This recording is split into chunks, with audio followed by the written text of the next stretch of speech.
Газдата и правообвинет во случајот Дурмо Турс, Дурмиш Белули и по трет пат доби одложување на издржувањето на 10-годишната затворска казна.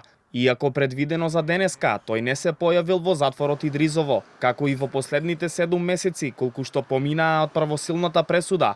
Тој повторно поднел и добил пролонгирање поради неопходна хируршка интервенција на кила, овој пат на другиот тестис. Според судот во Гостивар, сега Белули на затворска капија треба да се јави за околу 2 недели, ако дотогаш повторно не побара и не добие ново одложување. Барањето да се одложи издржувањето затворска казна поради здравствени компликации на обвинетиот Дурмиш Белули е поднесено на ден 28.11.2025 година и истото е одобрено.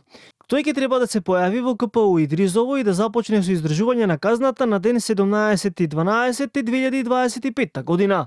Издржување на казна од 10 години требаше, но не почна и второ обвинетиот во случајот Дурмо Турс Ремзи Мифтари, кој 10 дена е во бегство и е недостапен за органите на прогон. И тој цели 7 месеци поради идентични здравствени проблеми како и Белули го одложуваше одслужувањето на казната, а сега полицијата го бара со централна потерница.